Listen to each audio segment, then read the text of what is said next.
최종호의 오늘의 이슈 채박오이 시간입니다. 최근 이슈가 되고 있는 사안에 대해서 정신의학적으로 또 심리적으로 풀어보는 시간입니다.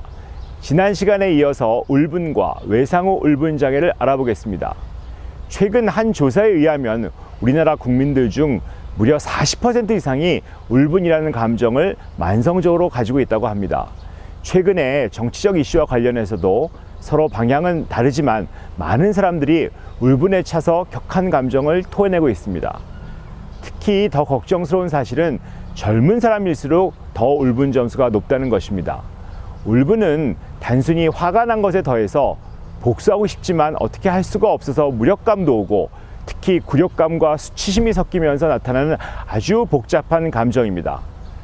나는 하느라고 했는데 세상이 공정하지 않아서 애쓰고 노력했음에도 불구하고 삶이 제대로 풀리지 않아서 힘들어집니다.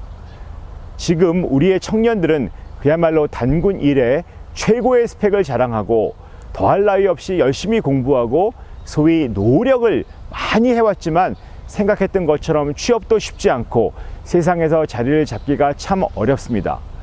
윗세대들은 그렇게 열심히 산 것 같지도 않은데 기득권을 가지고 있고 자신들에게만 세상이 불공정하게 돌아가고 있다고 느끼면서 울분을 더 많이 느끼고 있는 것 같습니다. 특히 가만히 스스로 생각해 볼 때 불공정한 일을 당했는데 수치스럽고 모멸감을 느끼고 그 울분이 쌓여서 해결하지 못하고 병으로 가버리게 되는 것이 바로 외상후 울분 장애입니다. 이 병은 기본적으로 자신의 문제를 살펴보기보다는 세상이 잘못되고 불공정하기 때문에 이렇게 된 것이라고 믿기 때문에 쉽게 치료되기가 어렵습니다.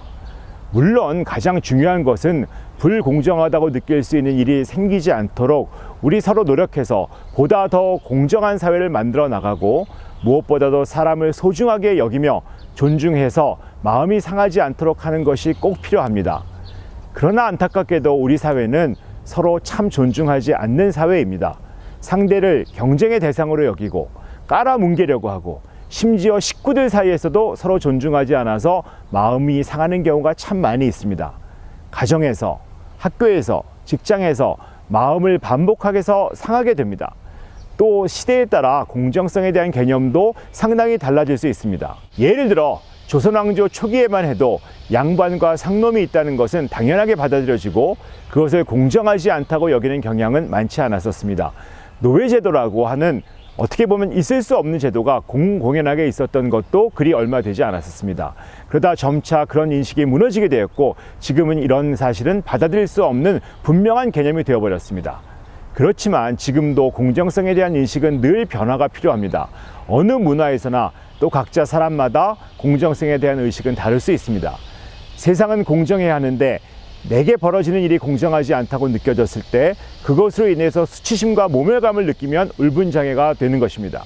우리나라 인구의 40%가 울분을 만성적으로 느낀다고 하지만 저희 병원 자료에 의하면 우울증이나 불안장애가 있으신 외래 환자분들은 80% 이상이 만성적인 울분을 겪고 있습니다. 즉 울분이 만병의 근원이 될 수 있다는 이야기입니다. 존중을 받지 못했을 때 생기는 문제일 수 있으므로 다른 사람들이 나를 존중하지 않는다면 더욱더 스스로를 더 존중해야 할 것이고 자신이 더 이상 피해자가 돼서 피폐해지는 것을 멈추기 시작해야만 회복이 되기 시작합니다. 공정성에 대한 인식도 정말 내가 생각하는 정의가 이루어져야 하는 것인지 그럴 수 있는 것이긴 있는 것인지 과연 그 정의가 확실한 것인지 내게만 그런 불공정이 있는 것인지를 보기 시작해야만 울분장애에서 벗어나기 시작할 수 있을 것입니다.